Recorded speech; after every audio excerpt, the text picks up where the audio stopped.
Se a gente for ver no livro A História do Espiritismo, do Sir Arthur Conan Doyle, o criador como que é o nome do detetive? Sherlock Holmes, né? E ele vai falar sobre a história do Espiritismo, mas na realidade é a história do espiritualismo. E ele vai falar do New Espiritualismo, ele vai falar que houve quase uma invasão organizada. E se a gente for ver, no dia 31 de março de 1848, numa cabana lá das Irmãs Fox, os espíritos começaram a se manifestar, e essas manifestações passaram para a Europa, onde as mesas começavam a girar e encontraram o professor Rivaio, que no futuro ia se chamar Allan Kardec, e esse codificador iria retirar daqueles fenômenos todo tipo de conhecimento. No entanto, esses conhecimentos, eles não estariam limitados somente ao professor Rivaio. Parece que essa invasão organizada, ela foi se dando aos poucos, como se fosse uma tática de guerra, onde você não manda todos os seus combatentes em uma hora. A espiritualidade foi mandando aos poucos, e depois do professor Rivaio, Allan Kardec, espíritos que vieram dando uma continuidade e publicaram várias obras. Várias obras foram publicadas.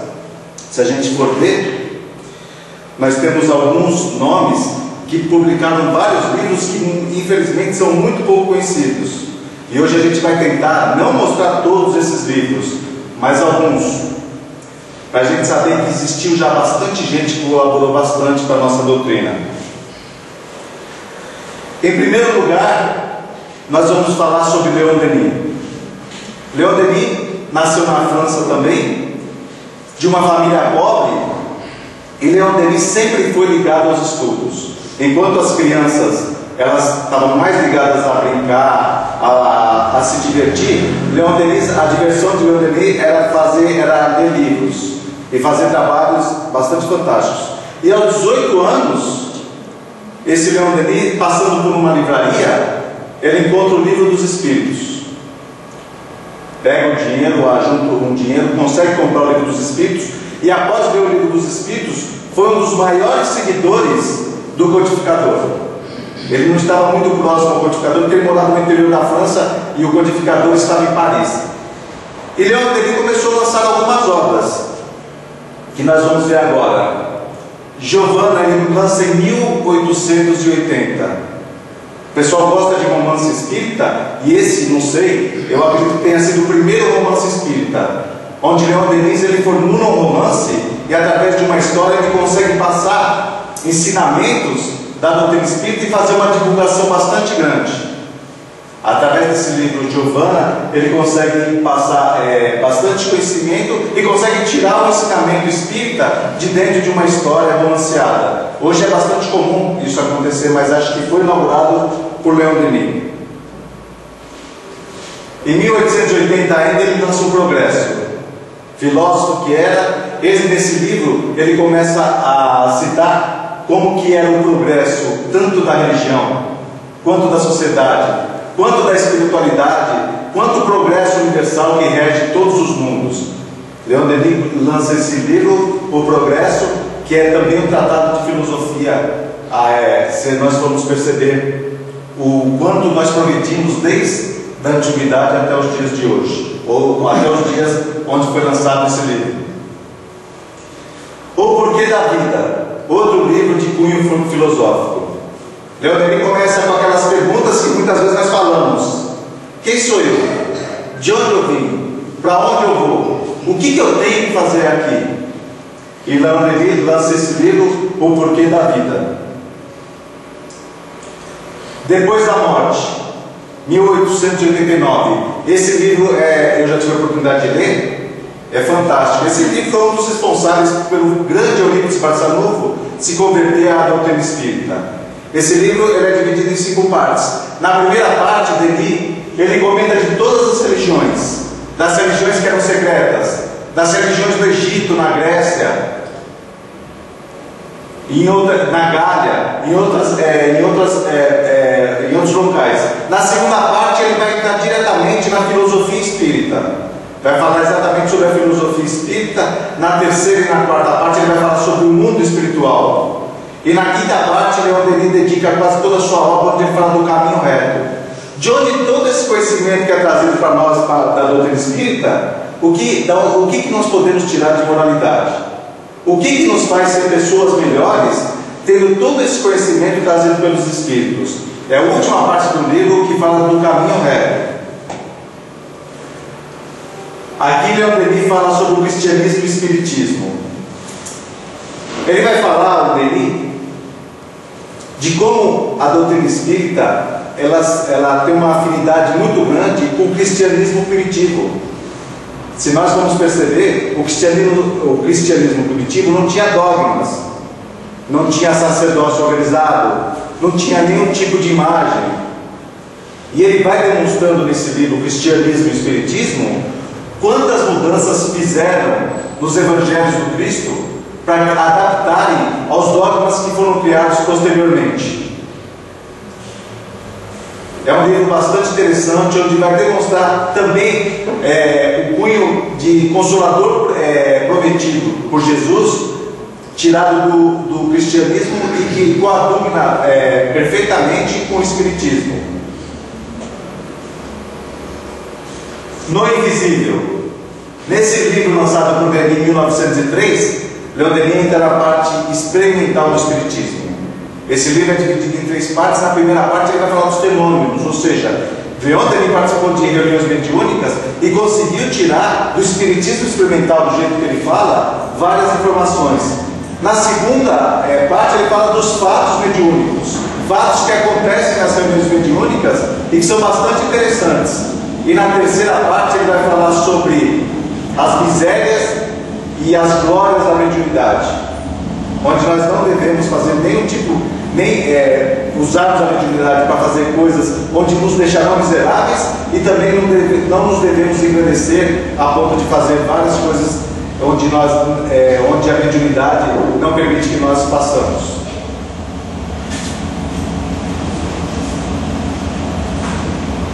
Nesse livro aqui, O Além e a Sobrevivência, e a Sobrevivência do Ser, Leon Denis vai falar sobre a pluralidade das existências. Ou seja, ele vai falar sobre a reencarnação. O que acontece depois que a gente morre? Depois que a gente desencarna? E o que nós podemos trazer das diversas reencarnações que nós vivenciamos? Todo o progresso, todo o aprendizado. Leon Denis vai trazer o além e a sobrevivência do ser.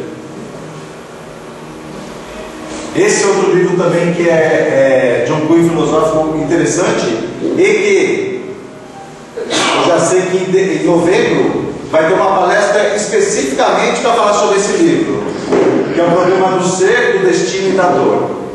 Nele Leon Denis vai nos falar sobre o nosso corpo físico, o perispírito e toda a relação que nós temos com o universo e que o universo tem com a gente. Ele vai falar sobre várias coisas, onde ele vai falar sobre o destino, as dores que os seres possuem e o problema do ser. É um livro também de um cunho filosófico bastante interessante e que Leon Denis desvenda várias perguntas que nós temos. Joana d'Arc, ele lança em 1910. E ele vai pegar um personagem da França. Todos conhecem Joana d'Arc? Joana d'Arc era uma menina de 14 anos, era pastora em Domremy, uma cidade afastada na França. Só que ela ouvia vozes, voz de Santa Margarida, voz de São Miguel, São Felipe, Santa Catarina de Siena. E essas vozes, quando ela estava pastoreando as ovelhas, falavam para ela. Quando uma ovelha comia um mato que fazia mal para a ovelha, falava qual mato que aquela ovelha deveria comer para sarar. Falava quando estava se aproximando uma tempestade, para que ela pudesse recolher as ovelhas. Quando tinha uma ovelha que estava perdida, ela tinha um contato bastante interessante, que os espíritos praticamente davam uma força bastante grande para ela.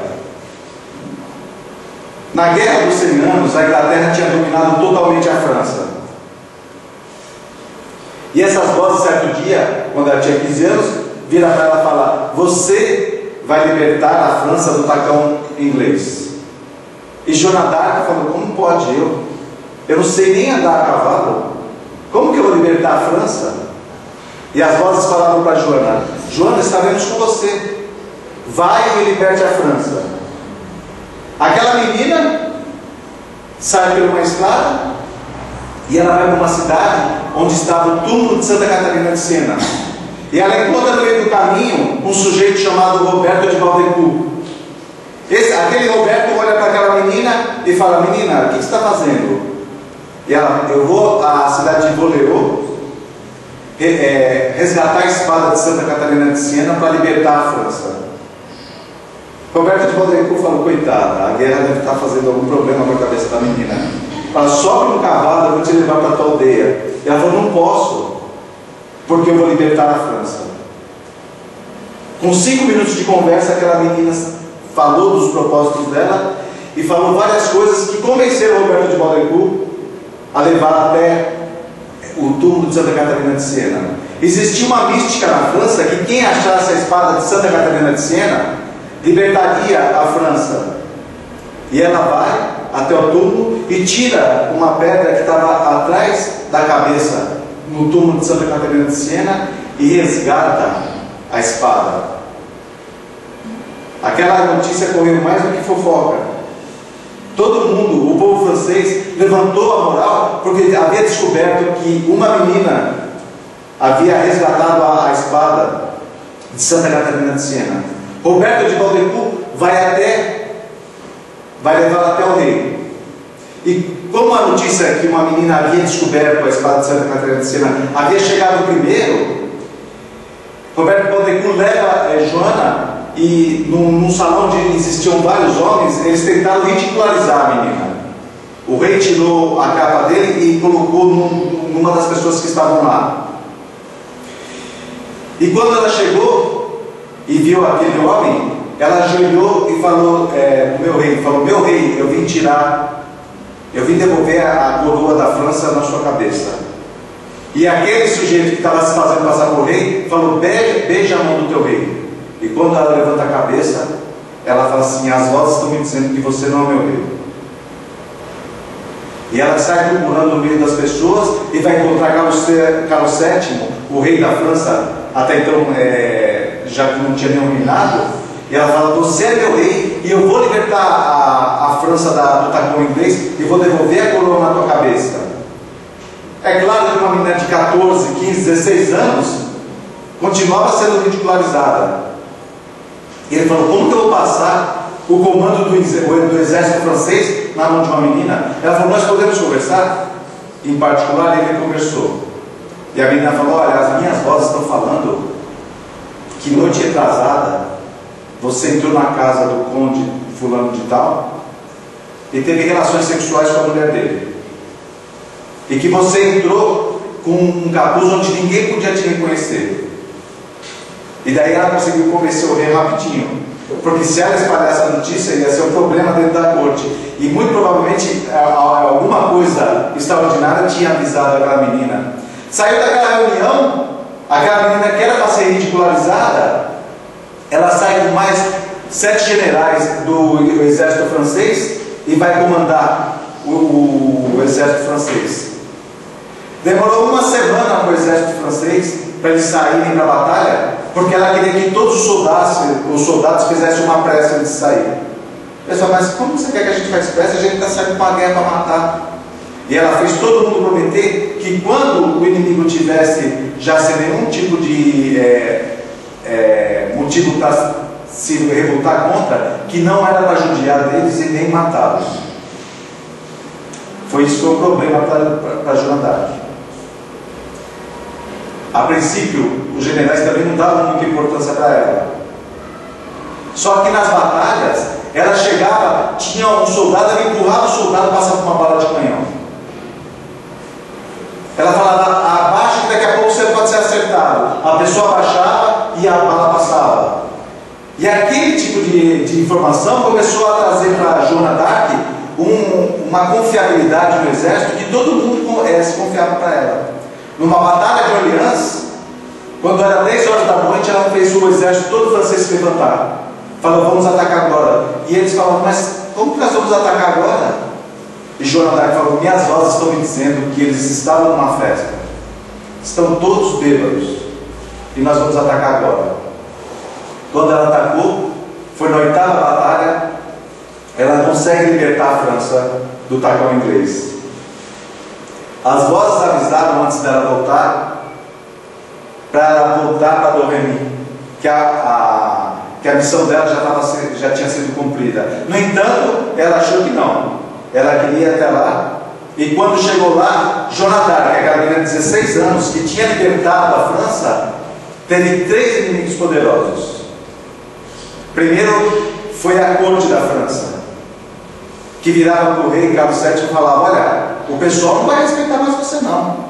O pessoal vai respeitar ela, porque ela derrubou a coroa na tua cabeça. Tinha um rei da Inglaterra, que as pessoas falavam: como que o exército, o poderoso exército inglês, foi derrotado por uma menina de 16 anos? E o terceiro componente, que é o inimigo de Joana d'Arc, foi o Vaticano. Porque falavam para o Papa: olha, essa moça aqui, ó, que é analfabeta, uma pastora, ela fala que as vozes de Deus falam direto com você. E o senhor Papa, que é o vigário geral, como que ela pode falar se ela não vai nem na igreja? E o senhor que é o vigário geral, as vozes não falam com você. E o Vaticano também se voltou contra ela. Falaram várias vezes para ela deixar de falar que as vozes vinham de Deus, que ela ouvia as vozes, mas ela falou: essas vozes sempre me ajudaram. Como que eu vou negar essas vozes agora?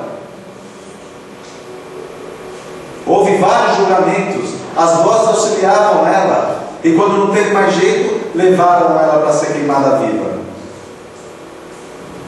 O bispo de Chinon, que estava para queimá-la, onde ela já estava na fogueira, levaram uma Bíblia ainda, para ela tentar falar que não ouvia vozes, mas ela até o fim disse que as vozes dela vinham de Deus. Colocaram fogo na fogueira, a fumaça e o fogo começaram a se levantar, quando ela pediu para alguém dar um crucifixo para ela. Um daqueles transeuntes que estavam assistindo a cena de ver ela queimada, fez uma cruz com uns pedaços de graveto e uma vara colocou dentro do vestido dela. E quando a fumaça tomou conta, saiu uma voz de dentro da fogueira falando assim: as minhas vozes, elas vinham de Deus. E o bispo Chinon falou uma frase que ficou marcada para toda a eternidade. Ele vira para os padres e fala: acho que nós acabamos de matar uma santa. 500 anos depois, a igreja revê o processo, o julgamento de Joana d'Arc, e ela é considerada hoje uma das santas da igreja católica. Libertou a França através de uma mediunidade auditiva, onde ela ouvia vozes de espíritos que informavam para ela. Era isso que Leon Denis está falando sobre Joana d'Arc. O grande enigma. Vai falar também da parte filosófica. Foi lançado em 1911. O Espiritismo e as forças radiantes. Vai falar sobre o perispírito e que todos nós irradiamos vibrações. É muito comum nós vermos em centros espíritas e falar: vamos fazer uma vibração para tal pessoa. Já ouviram falar isso aí? O que quer dizer que o nosso espírito, quando ele está concentrado, quando ele está radiando amor, ele irradia vibrações que podem atingir distâncias infinitas, desde que nós tenhamos a vontade e o amor necessário para que essas radiações elas cheguem até a pessoa.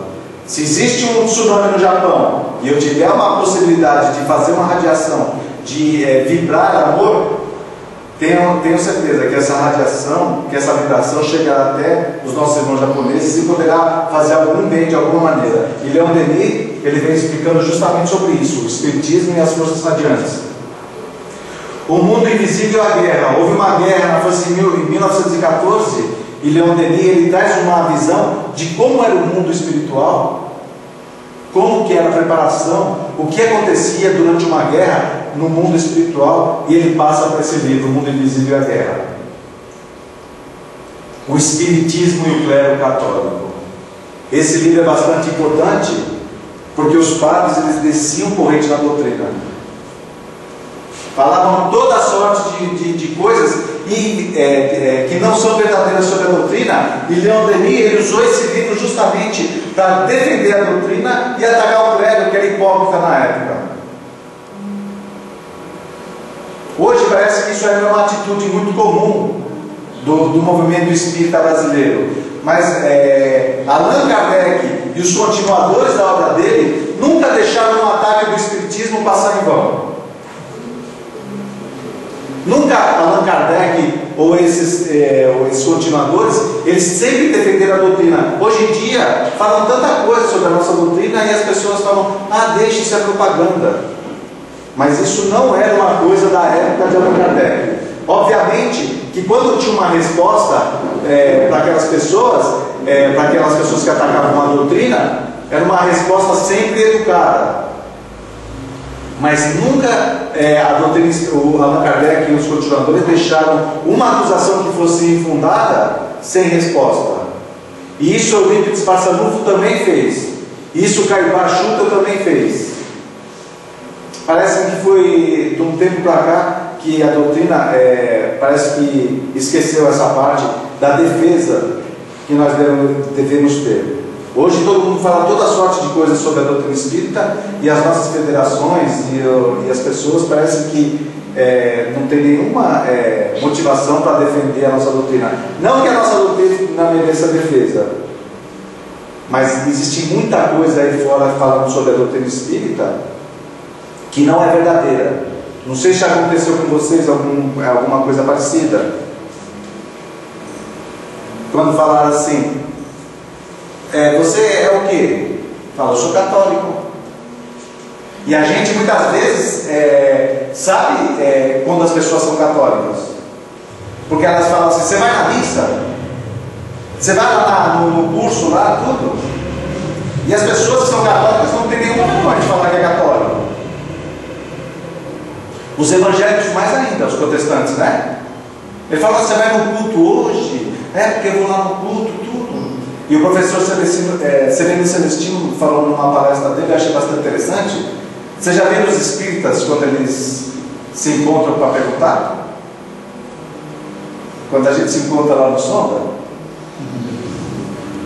E aí, você vai lá hoje? E tem muito centro que tem um presidente que é dono do centro. Você vai lá no Medrado, né, Guilherme? Você vai lá no Divaldo, e a gente fala com uma vergonha. É que aqueles tempos os espiritismos estavam começando.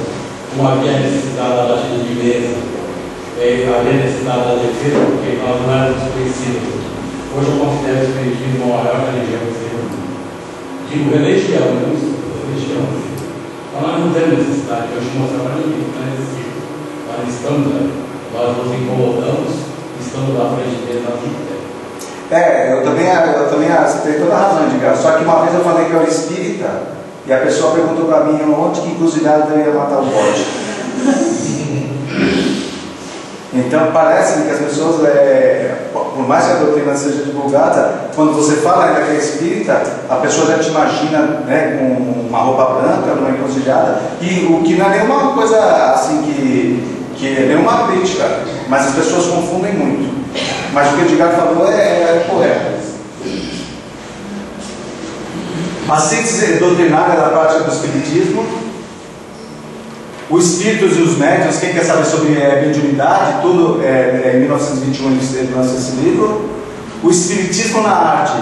E Leon Denis vai falando como que ocorre no mundo espiritual, as inspirações que traziam para os encarnados para fazer as obras de arte, tanto no campo da música quanto da pintura, em várias coisas. Bastante interessante esse livro.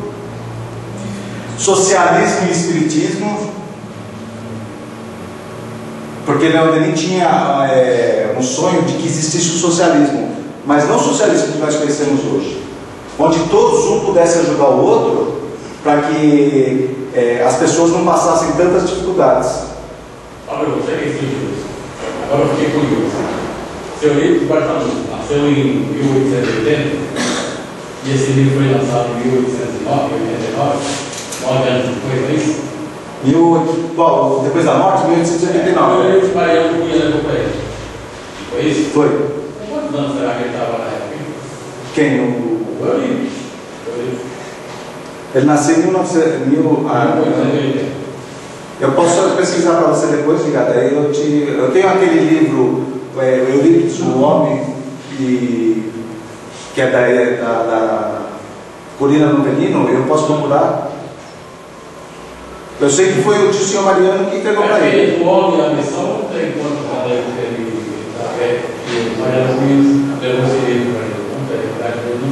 eu só sei que. Não, tá, eu posso procurar também e eu vejo. E aqui o gênio céltico e o mundo. Vocês estão conseguindo ver? Tá, Gil? O gênio céltico e o mundo invisível. Ele vai falar sobre os druidas, sobre os celtas aqui, e encarnações que ele também, junto com o Hipólito Leão Denisard, que ele viveu lá nas Galhas, onde eles também foram druidas, tá? Então o Leão Denis tem uma continuidade bastante importante, um dos maiores divulgadores da doutrina.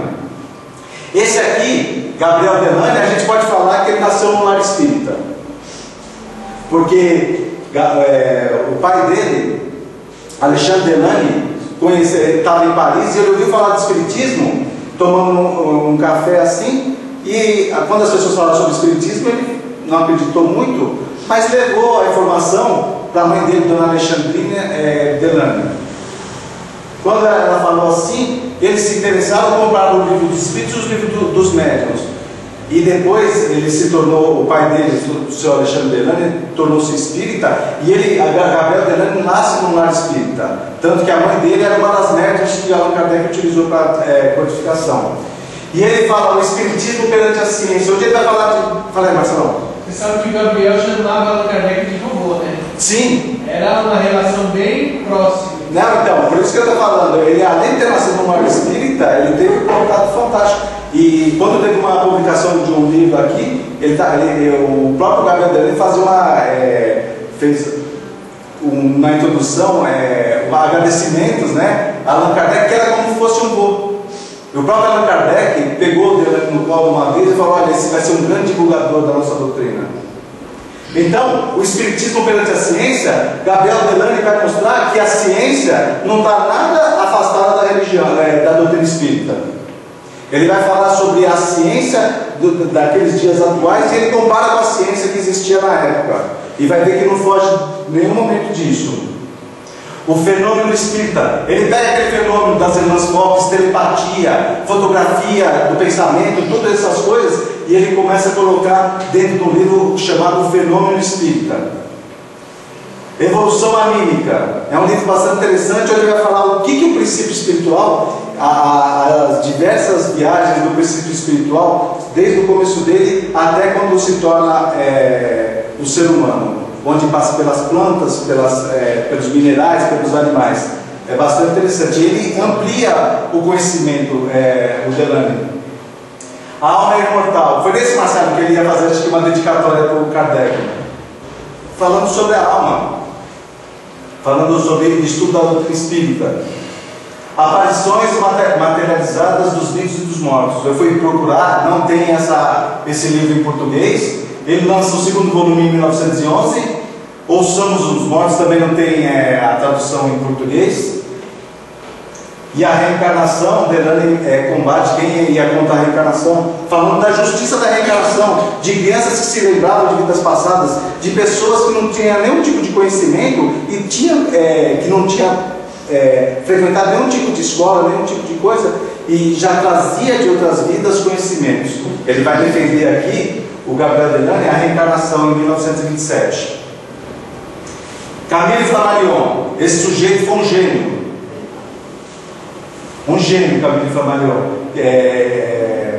Na parte da astronomia, tudo, se nós formos ver lá no Observatório de São Paulo, no planetário, tem uma foto dele lá, porque ele foi um dos precursores da cosmogonia. Conheceu também o Livro dos Espíritos. O que chamou a atenção foi isso aí, porque lá no Livro dos Espíritos também, a pluralidade dos mundos habitados. E ele vai nesse livro falar que se o universo é infinito, se tem várias moradas na casa do Pai, por que só aqui no nosso planeta teria vida? Isso aqui deixou ele muito mal visto na sociedade daquela época. Que a igreja dominante fala, não, é só, nós temos vida só aqui. Forças naturais desconhecidas, onde ele vai falar de telepatia também. Ele vai falar de várias forças desconhecidas até então, que a doutrina veio para nos esclarecer. Ixi, desencarnou aqui, cara. Deus na natureza. E ele vai falar se Deus é o universo, ele vai demonstrar como é grande o nosso universo, e nas pequenas coisas que existem no nosso mundo se demonstra a grandeza do Criador, a grandeza de Deus. Vai falar sobre Deus na natureza. Urânia. Esse aqui é um romance também, onde Gabriel Delane faz um romance onde ele fala de dois seres, onde eles um ser que era de Urânia, que era do planeta Urano, onde existe um romance entre esses dois personagens, e ele vai falando da grandeza do universo e das estrelas. O fim do mundo. Camille Flammarion pega esse livro e está bem em pauta hoje em dia, não é verdade? Mas estamos achando que vai acabar quando o mundo, Zé? Dia 12, né? Dia 21 e 12, né? 21. Então, desde aquela época, o Flammarion já está falando as diversas visões do fim do mundo, que iria ter o fim do mundo, de acordo com a doutrina espírita, o que é explicado. Estela também é um romance entre Estela e Rafael, onde ele traz também a grandeza do universo, o desconhecido e os problemas psíquicos. A morte e os seus mistérios são 3 volumes. No primeiro, de 1920, ele vai falar o que acontece antes da morte. Depois da morte e seus mistérios, ele vai falar o que acontece durante a morte conosco. E a morte e os seus mistérios, em 1922, ele vai falar o que acontece depois da morte do ser humano. As casas mal assombradas. Já naquela época eles falavam que tinha casa mal assombrada, né? E ele vai explicar que realmente existem coisas em algumas casas que difere um pouco das casas normais, mas que elas não são mal assombradas, são espíritos se manifestando, o que é a mesma coisa, na verdade. Você vai falar que tem espíritos se manifestando, você vai falar que a casa é mal assombrada, né? Mas ele explica tudo isso. E Narrações do Infinito, são 5 espíritos nesse livro que falam o que acontece depois que eles desencarnam, o que eles encontraram do outro lado. Então percebam que esses são continuadores e que ficaram com a doutrina espírita, mas não foi só isso. As mesas girantes causaram tanta comoção na Europa, naquela época, todo mundo só falava isso, que a Rainha Vitória da Inglaterra contrata esse sujeito aqui, ó, Sir William Crookes, que de 1850 a 1854 foi professor de uma faculdade. Em 1854 foi superintendente do departamento de meteorologia no observatório de Radcliffe em Oxford. Em 1855 foi designado conferencista em química na faculdade de treinamento de Chester. Fundou em 1859 a Chemical News, é uma revista bastante conceituada de química. Foi nomeado cavaleiro em 1897. Esse sujeito descobriu o tálio, um dos elementos químicos da tabela periódica de química. Ele descobriu inclusive o número atômico. Era o principal cientista que existia na época. Por isso que a Rainha Vitória convidou. Em 1910 ele recebeu a ordem do mérito do rei Eduardo VII. Por que eu estou falando isso? Porque naquela época, aquelas pessoas que atacavam o espiritismo falavam que os espíritos eram tudo louco, ou era pessoa ignorante. Então, a Rainha Vitória fez isso aqui e destacou um dos principais cientistas da época para falar: olha, vai lá, investiga o caso e acaba com essa besteira, né, para falar de espírito. Nessa época chega na casa de William Crookes uma menina chamada Florence Cook, médium fantástica, e fala: olha, eu já estou cansada das pessoas falar que as manifestações que acontecem comigo é besteira, ou que não acontece, ou que eu estou fazendo algum tipo de trapaça. Eu me disponho a ficar com o senhor, e o senhor pode fazer o que o senhor quiser, mas eu só peço uma coisa para o senhor: que o senhor, depois que fizer as experiências que o senhor quiser, que o senhor publique a verdade. E ele fez isso. Ele fez isso e ele lança o livro Fatos Espíritas. E aqui, a médium Florence Cook, ela materializa o espírito de Kate King. E eles conseguem fotografar. Está vendo aquela moça lá? Juntamente com ele? Esse aqui é o espírito de... essa moça de branco é o espírito de Kate King já materializado. Voltou, né? Eu já ia pôr a mão aqui. Aqui, uma vez o William Crookes falou: olha, está tudo muito bom, você está conseguindo convencer, mas eu vou acreditar mesmo se eu conseguir tirar uma foto com o espírito. E aqui no livro Fatos Espíritas ele tira uma foto, está vendo ele com aquela pose, né? E o espírito materializado fica do lado dele. A gente achava que era fácil ser médium naquela época, mas antes de entrar nessas câmaras, a médium ela tinha que tomar vomitórios, porque eles achavam que ela podia trazer dentro da boca algum tipo de pano. Os órgãos, a genitália das moças eram também, não pelos homens, mas tinham mulheres específicas, para ver se ela não tinha nada. Então, ela era colocada dentro de uma câmera, porque era científico. E como o espírito de Kate King aparecia descalça, o que eles fizeram? Eles colocavam, sabe essas botas de exército? Onde vem até aqui o cadarço, até a canela? Eles colocavam o cadarço, eles prendiam essa bota no chão e entre os cordões eles colocavam uma vela derretida. Para quê? Que se fosse a mulher e ela tirasse, era como se fosse um lacre para não mostrar. Então ele fez vários tipos de coisa. Certa vez ele pulverizava de talco o ambiente para ver se alguém saísse e andasse pelo chão, a pessoa ia ver que foi algum tipo de trabalho que fizeram, né, porque a pessoa saísse. Fez vários tipos de coisa. Estão vendo aqui, ó, a médium? Todo mundo consegue chegar? A médium está na cadeira com a cabeça abaixada, apoiada, e está vendo do nariz dela aqui, ó? Começa a sair uma substância que Allan Kardec chamava de fluido animalizado, mas que Charles Richer começa a chamar de ectoplasma. Acho que ectoplasma é mais conhecido hoje em dia, né? Está vendo? Aqui ia saindo assim, ó, conforme ia saindo pelos orifícios.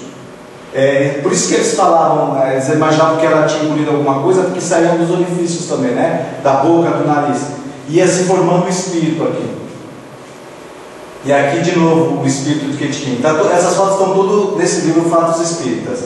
Bom, chegou o dia de William Crookes dar o veredito dele, né? Todo mundo estava esperando o quê?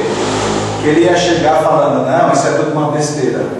Mas diante daquela sociedade que o havia contratado para desmistificar o espiritismo ou os fenômenos espíritas, ele vira para aquela sociedade e fala assim: não digo que isto é possível, digo, isto é real.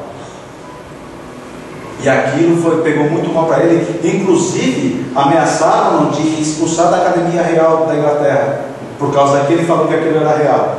Depois ele se afastou e todo mundo queria que ele desmentisse. 30 anos depois ele já falava assim: ó, já se passaram 30 anos desde que publiquei um relatório dos experimentos tendentes a mostrar que fora do nosso conhecimento científico existe uma força utilizada por nossas inteligências que difere da comum inteligência dos mortais. Nada tenho a me retratar, confirmo as minhas declarações já publicadas. Na verdade, muito teria que acrescentar a isto. Depois de 30 anos, fala: olha, desmente aquilo que você falou. Ele falou: não desminto, é verdade. Nunca tive jamais qualquer ocasião de modificar minhas ideias a respeito. Estou perfeitamente satisfeito com o que eu disse nos primeiros dias. É absolutamente verdadeiro que uma conexão foi estabelecida entre este mundo e o outro. Que ano é isso? Esse aí é contratado em 1880. Você quer que eu tenha? Não, Parece que foi 1880. Depois eu trago as datas, tá? Não, só para ter uma noção. Ou 1880,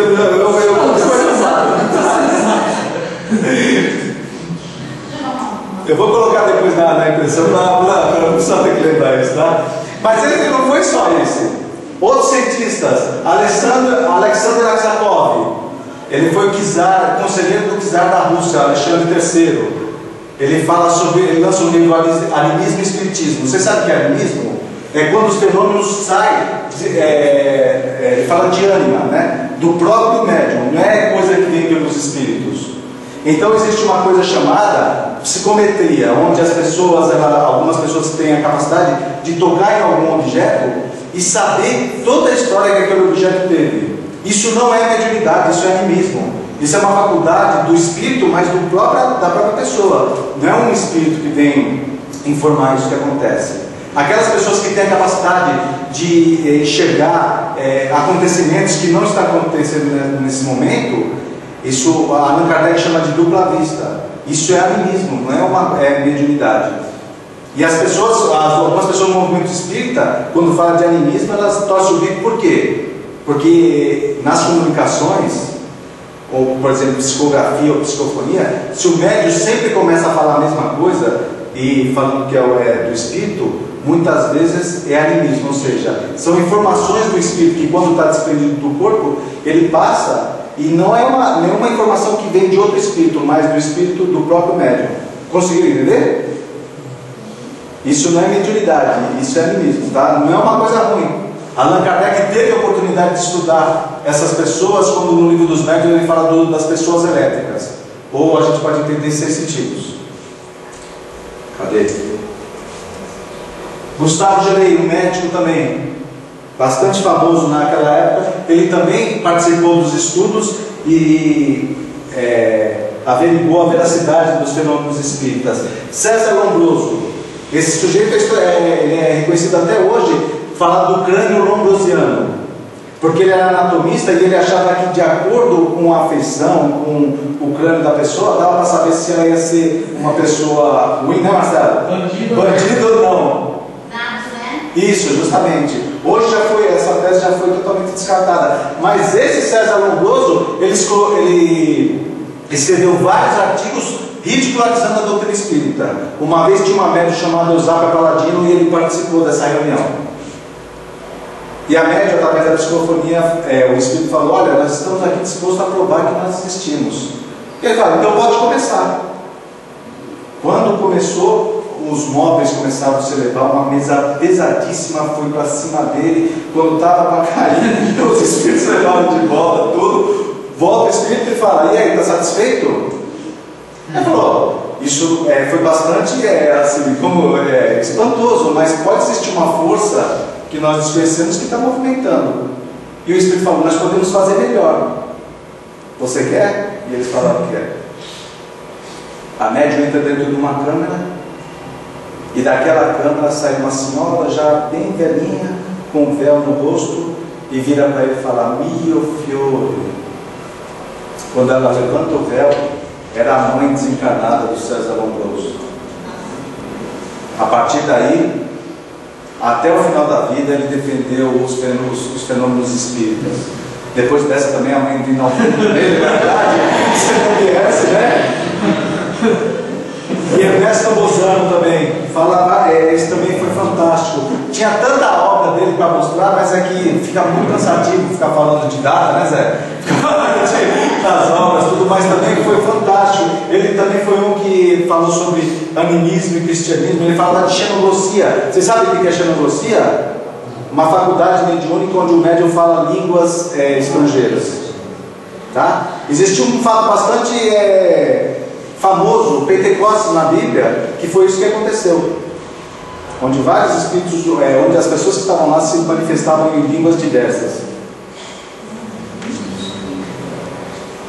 Alfred Russel Wallace, esse também foi um que ele, juntamente com Charles Darwin, ele criou a teoria da evolução das espécies. Foi um que defendeu os fatos espíritas e por isso que ele ficou tão desconhecido. Se ele não defendesse, talvez porque sempre existiu um preconceito. Oliver Lodge, esse também, ele fez descoberta sobre o éter e o espaço. Um cientista bastante conceituado que defendeu os fenômenos espíritas. E Charles Richer, esse foi o criador da metapsíquica. Ele que, lembra que eu falei para vocês? Ele que criou o termo ectoplasma, porque é uma coisa que sai, ecto para fora. Ele fala que ectoplasma é o plasma que sai de dentro das células, por isso que chama ectoplasma. E esse ectoplasma ele se formava. Mas ele não era espírita, tá? Era um cientista bastante renomado. Então, para aquelas pessoas que achavam que era coisa de gente imbecil, o espiritismo, os fenômenos espíritas, tem várias obras de cientistas extremamente famosos que vêm comprovar tudo isso. Mas agora eu queria que vocês vissem esse filme, não está muito boa a resolução. Esse filme, o que acontece?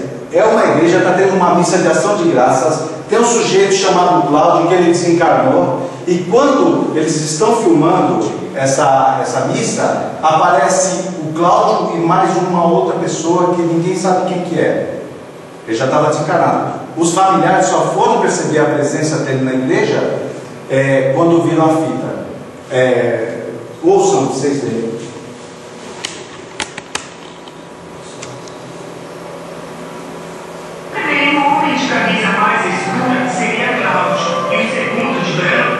Vocês estão conseguindo ver aqui? Ó, esse e esse aqui, tá difícil ver ele ali. Pode ficar aparecendo. Ao contrário. Será que é aquela lá? Tiago, vai embaixo da mesa. Essa aqui? Embaixo da mesa. Aí perto da tomada. Perto da tomada. Tem a tomada aí embaixo. Tem. Toma você, moça. Acende essa aí. Puta, tá tão fácil. Tá bom assim? Vocês estão conseguindo ver aqui, ó? Ó, tem a cabeça do cara aqui, ó, e esse outro aqui. Tá dando pra perceber, Ju? Você tá... Acredita em mim, tem duas pessoas aí, tá bom? Então vamos ver o filme. Dá pra ouvir? Duas imagens foram feitas por equipamento amador para tentar desvendar o mistério e recorremos à tecnologia mais sofisticada. Com a ajuda do Windows 95, última geração de computadores, o técnico analisa a fita várias vezes. Dois detalhes chamam a atenção. Primeiro, os dois homens cruzam a igreja e as pessoas próximas não olham sequer para o lado. Bom, mais impressionante. Sozinho, entendeu? De repente, olha, tá na igreja, sozinho, de repente aparece uma pessoa de óculos que entendeu, tem explicação e aparece a pessoa. Está impressionado? Realmente está. Já tinha visto alguma coisa parecida? Não, isso é muito alto, é uma prova. O espírito de Deus deve ficar infundido num corpo qualquer. Existe a ressurreição que Jesus Cristo diz que deve ter os tempos. Mas como uma pessoa se distrai do espírito ao favor ela pode aparecer, como ele apareceu. E quando ele não aparece numa sessão espírita, ele aparece numa missa católica e numa missa de ação de graças. Isso ele quis justificar, inclusive, muita coisa que se prega sobre o espiritismo. Vocês ouviram o que o pai do cara falou? Uma explicação simples, na verdade. O espírito dele estava refundido em outro corpo. O que é isso aí? Um espírito refundido em outro corpo. E ele vira e fala assim, outra coisa. Ele fala assim, outra coisa. O espírito aparece na igreja, numa missa de ação de graça. Não aparece numa sessão espírita. E quem falou que nós temos o privilégio, só a gente dos espíritos se manifestar aqui?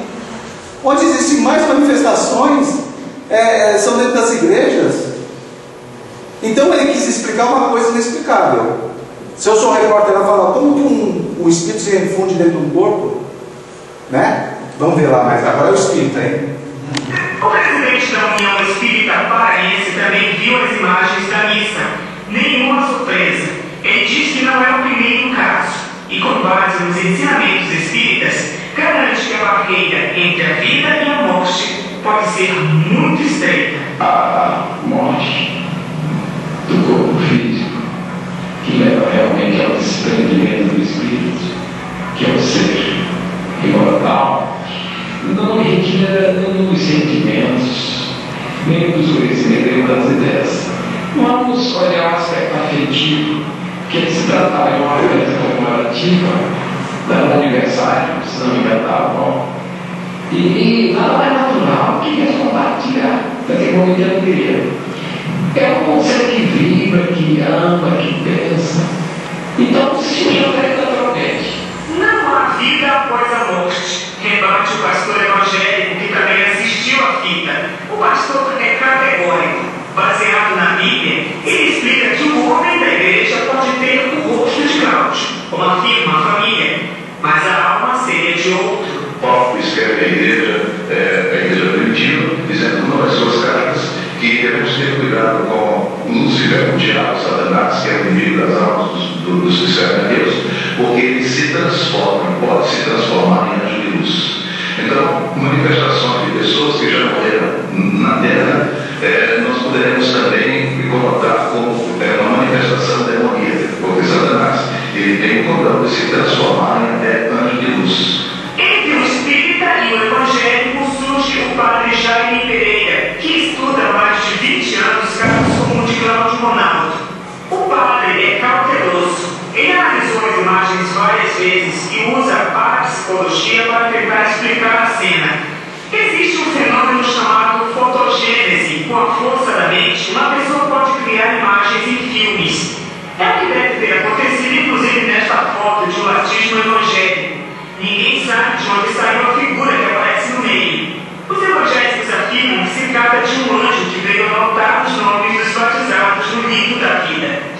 O padre contesta a versão e diz que muitas vezes o sobrenatural pode ser explicado naturalmente, como na história de Cláudio. Vocês ouviram a explicação? Legal, né? Quando aparece um espírito na igreja católica, é o diabo. Quando aparece uma igreja evangélica, é um anjo de luz, não é verdade? Então, isso é um assunto entre a igreja católica, né, e a igreja evangélica, né? Não vou discutir. O padre, ele fala de parapsicologia, não é verdade? E isso, Charles Richer, que foi o pai da metafísica, a metapsíquica, que foi a mãe da parapsicologia, fala que pode existir mesmo isso, fotogênese, né? Só que acontece isso muito raramente quando uma pessoa ela pensa numa pessoa no momento, e às vezes pode isso acontecer. Só que no caso da igreja, ninguém estava pensando no sujeito que tinha desencarnado. Então era muito improvável que esse caso de parapsicologia existisse. E outra coisa, aparece uma pessoa que ninguém conhece. Quem que tinha pensado no outro? Então, baseado naqueles nossos amigos da ciência, pode existir isso, mas existem explicações. E o padre, talvez ele 20 anos de parapsicologia, ele podia explicar melhor do que eu. Mas pelo que eu li, as pessoas precisavam estar pensando no Cláudio e quem estaria pensando na outra pessoa que aparece. Às vezes parece mais fácil a gente admitir que existe o espírito, né, do que admitir essas coisas, né? Esse aqui é o pai do Cláudio, onde ele falou da reinfusão, né, do corpo físico, né? Também. E veja mais esse caso aqui. Mistério, fenômeno, o que teria acontecido? Em Marília, uma família tirou uma foto com o celular e a imagem ficou registrada pelo aparelho até agora gera discussão. Se o Luiz agora passa a maior parte do tempo sozinho em casa, a mulher e os filhos não querem mais ficar ali. Eles estão assustados desde que Lucas, de 8 anos, tirou 2 fotos da irmã mais nova utilizando um celular. Uma figura que parece ser de uma mulher negra pode ser vista nas imagens. O problema é que seu Luiz conta que não havia mais ninguém em casa naquele momento. Nesse ponto aqui foi tirada a foto e saiu com essa pessoa do lado sem ter ninguém na casa. Estava só os 3, estava o Lucas e a Mariana. Minha esposa segurava ela para tirar a foto e sair essa criança, né, essa foto dessa pessoa do lado da minha esposa, né? Então ficou meio assustada a gente, né? A família mora na casa de 2 cômodos há 9 meses. Ele lembra que desde o começo convive com coisas esquisitas. Tá muito nessas coisas, né? Assim, de ver cultas. Depois que a criança dessa forma e depois vai tirar uma foto, sai uma foto que a pessoa nunca viu na vida, então ficou uma coisa bem complicada. Para afastar a possibilidade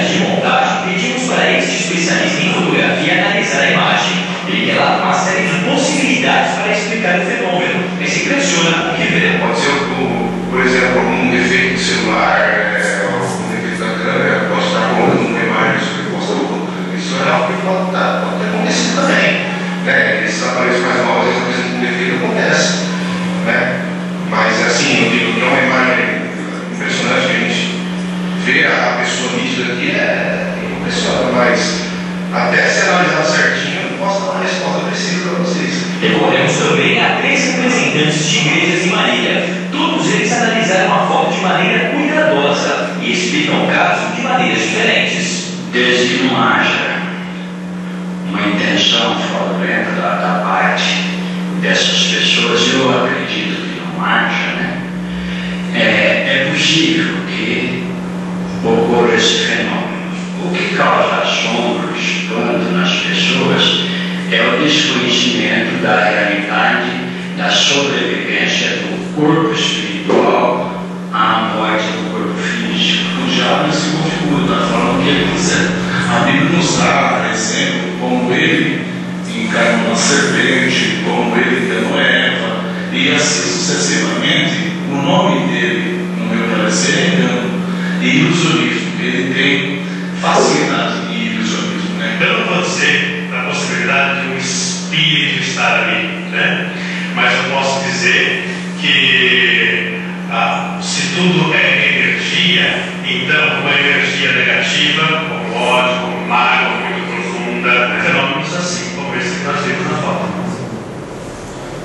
Vocês entenderam a explicação do padre? Eu não entendi. Bom, então a gente vai perceber que isso tudo, essas aparições, o Camilo Flaviano já falava das casas mal assombradas, né? Apareceu aqui. Eu tenho medo também, eu sou espírita, mas não tenho medo. Se aparecesse atrás de mim também, eu ia ficar desconfiado. Oi. Então é estranho porque, por exemplo, como foi a nossa posição? Se lá na igreja, lá, tivesse passando uma criança, aí o espírito colocasse o pé e a criança caísse, se achasse aí, eu poderia falar que seria um espírito ruim, sei lá, um capeta, alguma coisa assim. Bom, mas não tem ação nenhuma, né? Então como é que a pessoa pode pré-julgar uma coisa? Não tem ação nenhuma. É que eles precisam dar alguma resposta para as perguntas, na verdade. Infelizmente, o trabalho daqueles nossos amigos que eu acabei de mostrar aqui, eles foram totalmente desprezados, experiências extremamente como se diz, com regras científicas, tudo, ninguém leva em consideração quando apareceu o espírito quentinho. Agora é muito triste, a minha mãe desencarnou esse ano, se numa filmagem eu visse a minha mãe passando e alguém falasse para mim que era o diabo. Você não acha bastante triste? Agora eu vou ficar com medo da minha mãe, porque que nem no primeiro filme, foi um ato que nem o representante espírita falou. Poxa, quando a gente desencarna, os nossos sentimentos vão junto. Quando a gente vai para o outro lado, nós temos vontade de estar com as pessoas queridas aqui. Desde que nós tenhamos a possibilidade, nós estaremos aqui. Agora chega minha mãe aqui e fala, é o diabo. Pô, mas o diabo melhorou bastante, porque estava dentro da igreja, na verdade. E ele não fez mal para ninguém. O problema é o pré-julgamento, porque desde não ter o conhecimento, até tudo bem. E muita gente não tem conhecimento, é natural. Mas o problema é que não há nenhuma ação contrária, não há assim uma maldade para se julgar que aquilo vem de algum mal. Simplesmente a pessoa está lá. Então eu só mostrei para vocês porque assim, apesar de toda a pesquisa, de todos os livros lançados, quando tem alguma manifestação espírita, eles ainda colocam a culpa no diabo, não é verdade? Fala, Marcelo. Eu quero fazer uma pergunta, tá? Pode falar. De tudo isso que você pesquisou, o que mais te surpreendeu? O que te surpreende a respeito dessas pessoas e desse conhecimento espírita da época?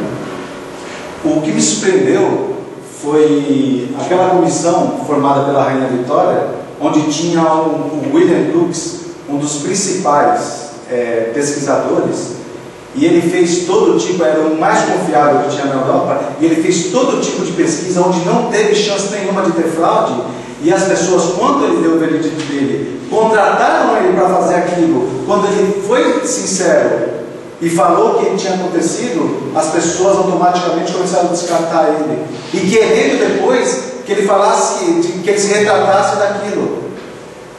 Poxa, será que ele colocar o nome dele de cientista numa pesquisa daquela, ele ia deixar assim? E se a gente for ver, hoje em dia na internet tem vários, alguns sites que falam que o William Cook se apaixonou pela médium Florence Cruz, por isso que ele falou que é a verdade.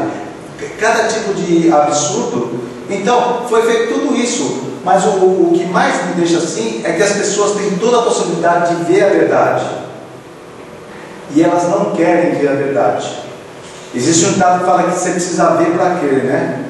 Eu acho que é diferente. Acho que as pessoas primeiro precisam crer para depois começar a ver.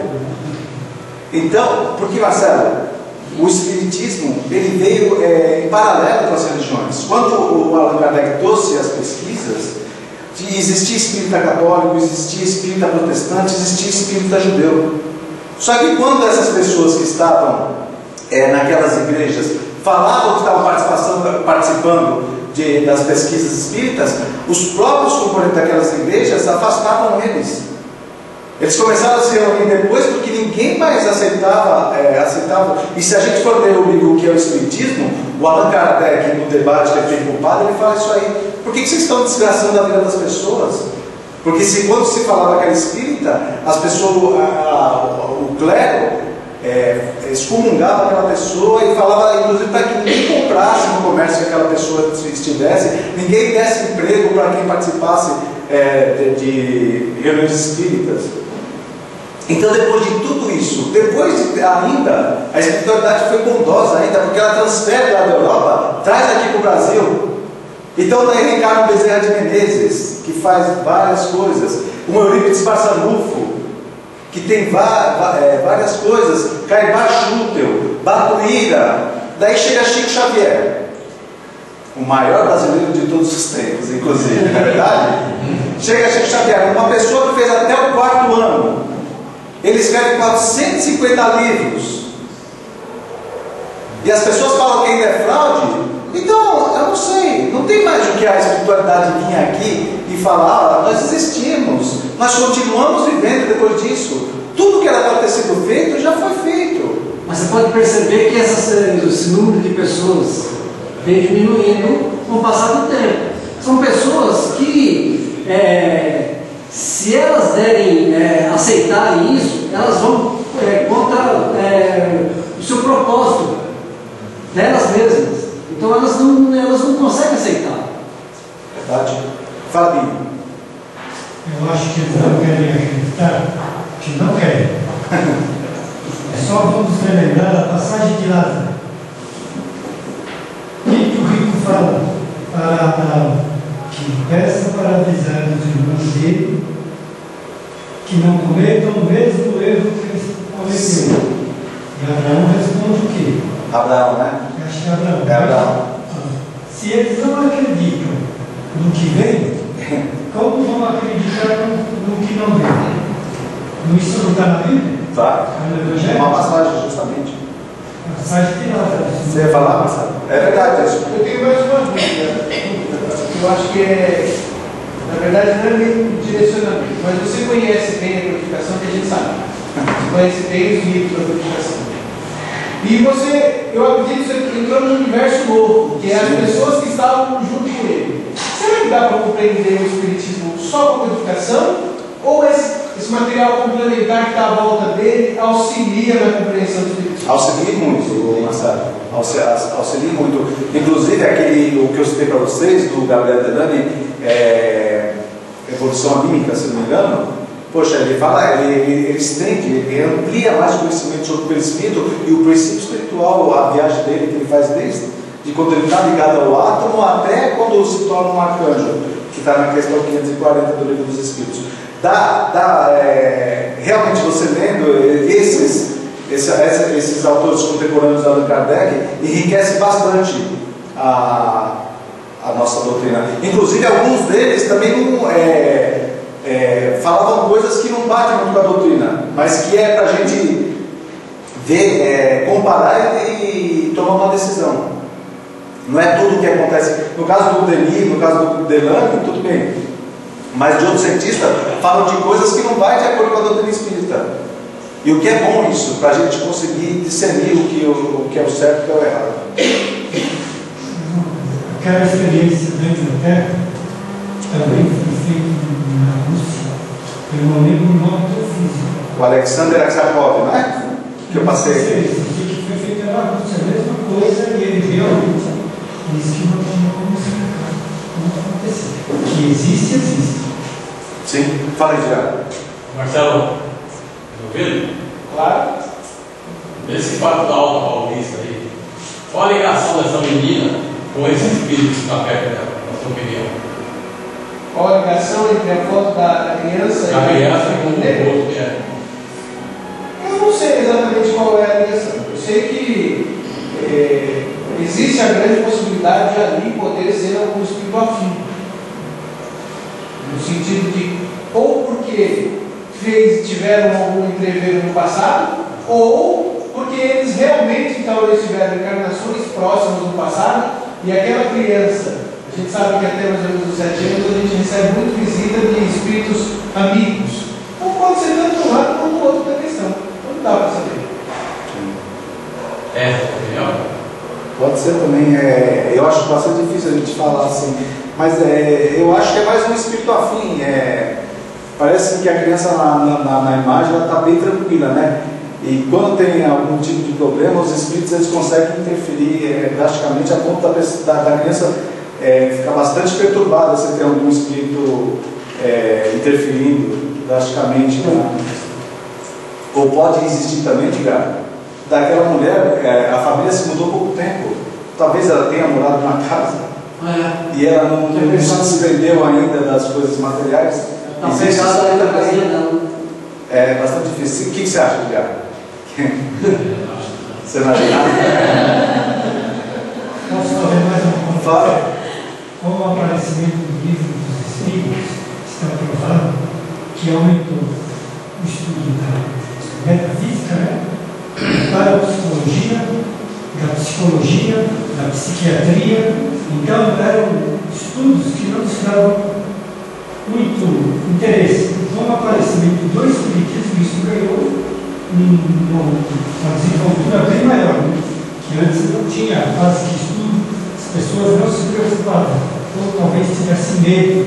Então, em querer negar o Espiritismo, eles começaram a estudar e realmente, cada vez que se estuda, mais chega-se ao fato de que é real. Eu vi que o pastor fala de Paulo, né? Mas o próprio Paulo fala que nós estamos cercados por uma nuvem de testemunhas. Qual seria essa nuvem se não fosse espíritos? Paulo, se nós estamos cercados por uma nuvem de testemunhas, eles algumas vezes podem aparecer. São espíritos. Mas sabe o que acontece? Uma coisa que eu acho, e é uma opinião particular, e não é nenhuma crítica a nenhuma outra religião, é que a doutrina espírita, através da reencarnação, através dos postulados, ela coloca o nosso destino, e a gente vai ver isso no livro O Problema do Ser, do Destino da Dor, nas nossas mãos. Nós não dependemos de médium, nós não dependemos de pastor, nós não dependemos de padre, nós não dependemos de rabino para a gente evoluir. O destino está nas nossas mãos.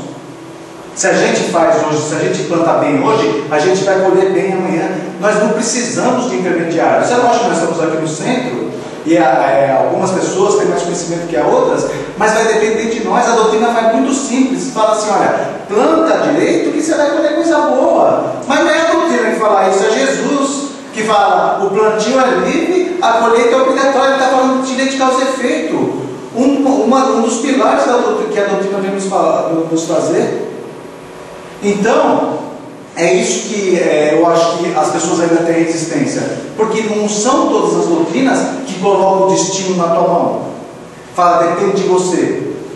Muitas falam, não, você tem que vir até aqui, você tem que fazer isso, você tem que fazer aquilo, para ver se eu sou intermediário entre você e Deus, se a gente consegue fazer um bem bolado, não é verdade? É assim. A doutrina coloca nas nossas mãos o nosso destino, e a gente não é dependente de ninguém. E é por isso que eu acho que as pessoas elas insistem tanto em não aceitar os fatos espíritas? Fabio, só uma questão. Se não fosse possível o retorno dos espíritos ou dos vivos, não havia proibição de Saul de evocar os mortos. Então seria muito ilógico. Seria não evocar o homem, não evocar os mortos. Tanto que ele vai atrás da pitonisa do Endor, atrás, né, de Samuel. Então, se ele vai atrás de Samuel, Saul sabia muito bem que era possível se comunicar com os mortos. Não só Saul, mas no Deuteronômio, nesse fato do Saul, quando ele chega para a pitonisa e ele fala assim: olha, eu queria falar com Samuel, a pitonisa vira para ele: mas é proibido isso. Ela alerta ele. E sabe por que é proibido? Porque quando Samuel vai se manifestar, ela fala: eu vejo que um Deus veio do chão, porque aquelas pessoas acreditavam que os espíritos eram deuses. O Moisés proíbe, fala: poxa, nós temos um Deus só. Se aparecer uma manifestação, vocês estão achando que é Deus, vai ser politeísta. Moisés que proibiu, ele mesmo vai falar com Jesus no Tabor. Havia uma proibição naquela época, ele estava tirando o povo judeu do Egito. Ele fala: olha, não pode, você não pode evocar os mortos, porque as pessoas evocavam os mortos, porque muitas pessoas fazem assim, para pedir conselho, para fazer tudo. Agora, eu não posso proibir o Marcelo, de falar: Marcelo, você está proibido de, quando você sair daqui, você ir voando para a tua casa. Por que eu vou proibir isso? Porque ele não consegue voar, pelo menos até que eu saiba, você não está voando, né, Marcelo? Já consegui. Você só pode proibir uma coisa que existe. Se você está proibindo uma coisa que existe. Naquele momento não podia, porque as pessoas acreditavam que os espíritos eram deuses. Moisés falou: para, é proibido. Só que depois Jesus sobe no Tabor, aparece Moisés e Elias. Aquele que proibiu já falou: olha, agora está tudo tranquilo, porque eu estou vindo aqui e eu já morri. Alguns falam que Elias foi levado numa carruagem de fogo, o que contraria a Bíblia também, porque fala que o corpo e o sangue não podem herdar o reino dos céus. Ué, se o corpo e o sangue não podem herdar o reino dos céus, o que Elias foi fazer de tripa e tudo lá no céu? Não é verdade? E Moisés tem lá dentro da Bíblia falando quando ele morreu e onde foi enterrado, inclusive. Então aquele que proibiu falou: olha, agora tudo bem, agora pode, porque eu morri e estou falando com Jesus. Você ia falar, Zé? Uma vez você mencionou no curso lá, às vezes que Jesus falava de reencarnação. Isso. E eu achei bacana que você até pesquisou para um colega lá, um aluno lá, e aí você gostaria que você... Não, às vezes que ele está mencionado, inclusive na Bíblia, as várias vezes que Jesus fala, várias vezes, né, que ele fala. É assim, na reencarnação, se a gente for ver no capítulo 4 do Evangelho segundo o Espiritismo, Jesus nunca falou de reencarnação. É óbvio, né? Porque a palavra foi inventada por Allan Kardec, mas onde está escrito a ressurreição da carne, é quando Jesus está falando sobre a reencarnação. E ele está falando que Elias era o João Batista que estava para vir. Porque quando ele está descendo do Monte Tabor, nessa passagem que eu falei, os apóstolos falavam: Senhor, por que dizem os escribas, que eram os estudiosos da época, que Elias deveria vir primeiro que o Messias, né? Ele falou: em verdade eu vos digo que Elias já veio e não reconheceram, e fizeram dele o que quiseram. Assim também falam com o Filho do Homem. E está escrito na Bíblia, qualquer Bíblia você fala. Então os apóstolos perceberam que era de João Batista que ele falava. Olha, se Elias voltou em João Batista, só pela reencarnação. Então tem várias passagens no Evangelho que é tranquilo, assim, as pessoas... Eu não sei qualquer pessoa pode é tranquilo a gente perceber. Não tem como interpretar de outra maneira.